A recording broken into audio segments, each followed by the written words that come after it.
हरे कृष्ण। तो पुनः एक बार आप सभी को आज के इस प्रातःकालीन सत्र में स्वागत है।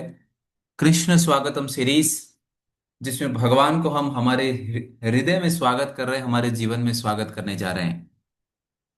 कार्तिक महीना प्रारंभ हो चुका है और किस प्रकार से हमारा एक एक आध्यात्म का जो जो कार्य है, अंग है, एक छोटा सा यदि हम प्रयास करते तो भगवान उसको हजारों करोड़ों गुना करके उसका फल देते हैं इस कार्तिक के महीने में।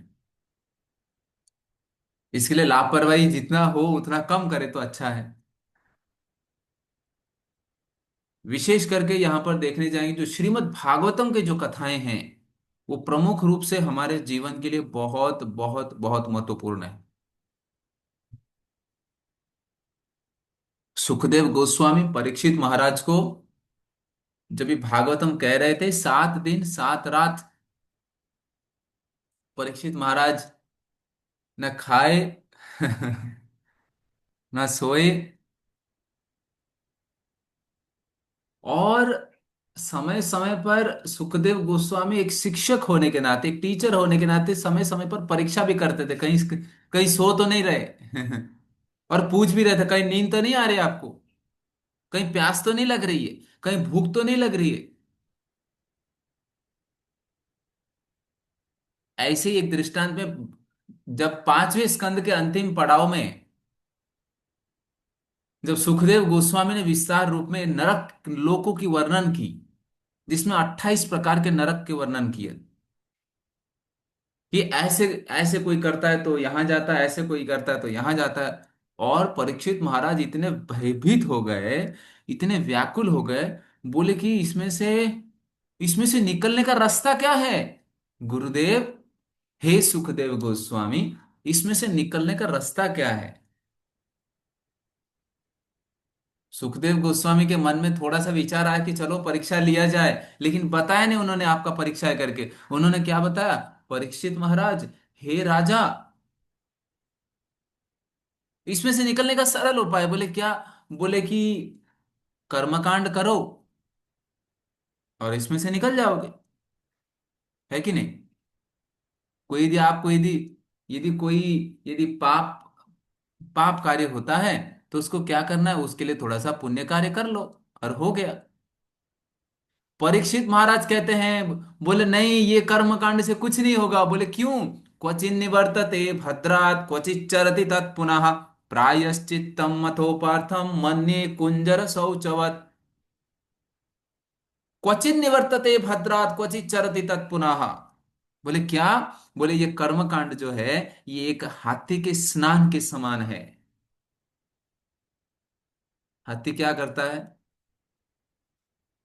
स्नान करने के लिए तालाब में जाता है, पौंड में जाते हैं, अच्छी तरह से स्नान करेंगे क्योंकि गंदा हो गया ना पूरा।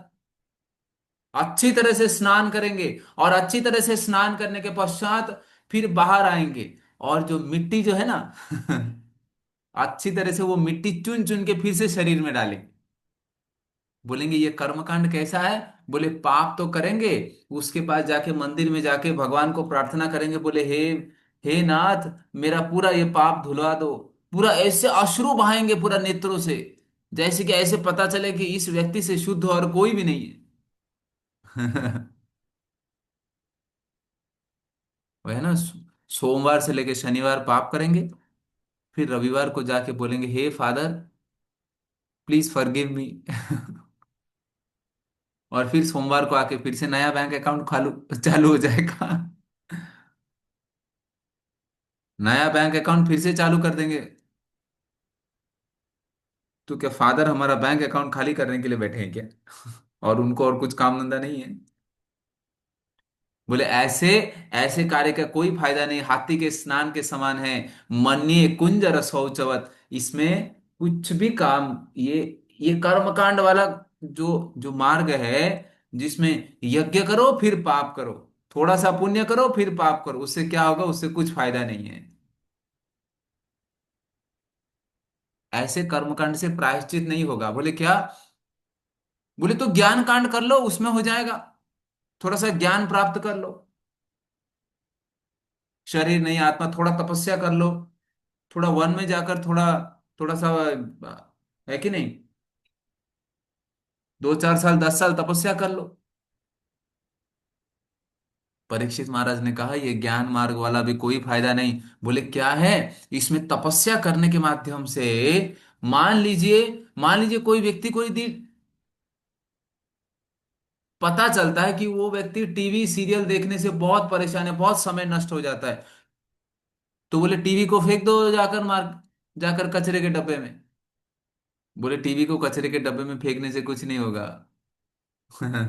बोले क्या, बोले कि वन में यदि बांस होता है ना, बांस, बाम्बू के झाड़ होते हैं, बोले क्या करो, उसको काट दो और आग लगा दो, तो क्या होगा, बाम्बू उगेगा नहीं। बोले नहीं, लेकिन आग तो लगा दिए, लेकिन जब वर्षा ऋतु आएगी, तब वही बाम्बू के ऊपर जब पानी गिरेगा, तो वही बाम्बू से फिर से अंकुरित होकर फिर से बाम्बू और बढ़ने लगेंगे। इच्छा, भोग करने की इच्छा हो, इस संसार के वस्तुओं को भोग करने की इच्छा हो, तो उसको मारने से मरेगा नहीं। खाने की इच्छा हो तो क्या करना है, उसको भूखा रहने से मरेगा नहीं। बोले क्या करना है, फिर क्या करना, उपाय बताओ। तब जाकर बताए, केचित केवलया भक्त्या वासुदेव परायणः अघम धुन्वन्ति कात्स्नेन निहारम इव भास्करः। बोले ये जो भक्ति मार्ग एकमात्र ऐसा मार्ग है जिसमें सूर्य के उदय होने से अंधकार पूरी तरह से मिट जाता है। भगवान की भक्ति करने से, भक्ति मार्ग से, ऐसा सरल मार्ग है और ऐसा सुगम मार्ग है जिसमें सूर्य के उदय होने से ऐसा नहीं है कि 12 बजे तक थोड़ा थोड़ा अंधेरा रहता है, फिर बाद में, है ना, बाद में उजाला होना नहीं, जैसे ही उदय हुआ कि अंधेरा समाप्त, सारे चोर उचक्के भाग जाते हैं। तो बोले कि उसी प्रकार से निहारम इव भास्करः, उसी प्रकार से भक्ति का जब भक्ति योग का जब हमारे जीवन में उदय होता है, तब ये हृदय के सारे अंधकार समाप्त हो जाते हैं। काम क्रोध लोभ मोह मद मत्सर,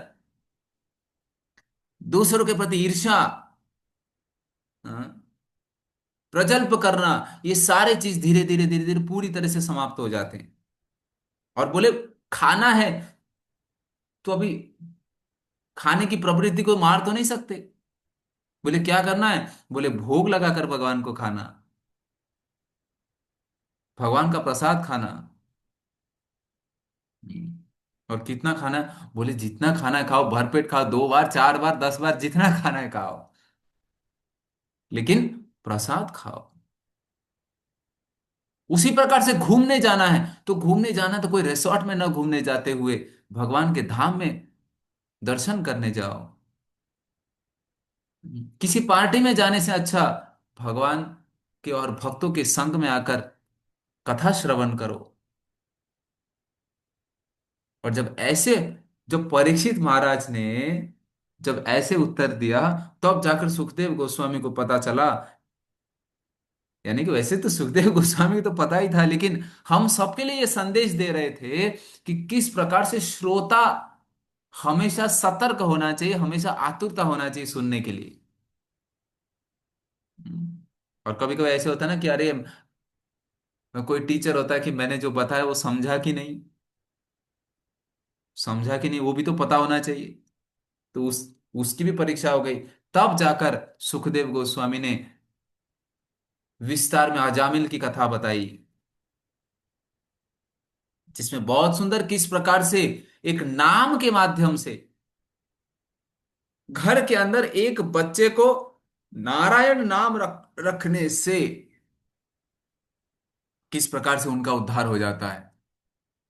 हम्म। और इसके लिए श्रवण करना बहुत इंपॉर्टेंट है।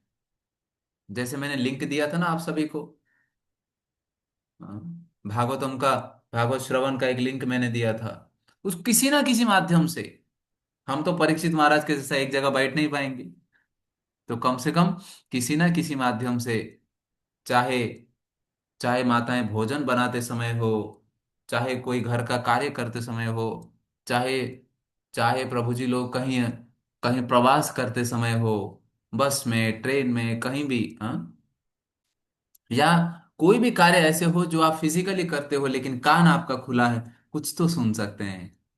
हम्म। तो उस कथाओं को जो मैं लिंक में दिया था, उसको आप, उसका उसको हम नियमित रूप से जब समय मिले तब उसको चालू कर दीजिए, कुछ तो जाएगा अंदर। कलयुग में जीवात्मा का परिस्थिति बहुत खराब है। हम एक जगह बैठकर सुन नहीं पाते। कबीर जी कहते हैं, कथा होए तहाँ श्रोता सोवे। जहां पे कथा होता है ना, बहुत जगह ऐसे कथा होता है जहां पर श्रोता सोते रहते हैं। जैसे आप तो सभी जाग ही रहे हैं, आप सो नहीं रहे हैं, लेकिन अधिकांश हम निवेदन करते रहते हैं, अरे वीडियो चालू करो, वीडियो चालू करो। अब जिसका वीडियो बंद है वो सो रहे हैं कि जाग रहे हैं, हमें पता नहीं। आशा कर रहे कि वो जाग ही रहे होंगे, सो नहीं रहे होंगे। संत कबीर कहते हैं, कलयुग में, जहां पर जहां पर विशेष करके मनुष्यों के पास शक्ति कम है, आयु कम है, बुद्धि कम है, सब कुछ कम है, लेकिन लेकिन अहंकार सबसे ज्यादा है। बोले क्या है? कथा होए तहाँ श्रोता सोवे, वक्ता मूढ़ पचाया रे। ऐसा ऑडियंस हो जहां पर श्रोता सो रहे होंगे, और बेचारा वक्ता क्या करेगा? वो सिर्फ बोलता रहेगा और श्रोता सो रहे होंगे। बोले लेकिन होए जहां कहीं स्वांग तमाशा, तनिक न नींद सताया रे। वो ही ऑडियंस में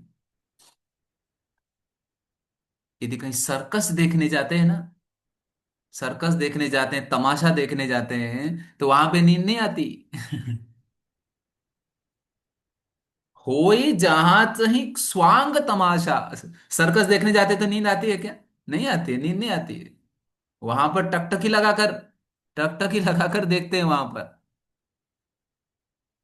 लेकिन कथा में नींद आ जाती है। तो संत कबीर कहते हैं, डर लागे और हंसी आवे, अजब जमाना आया रे।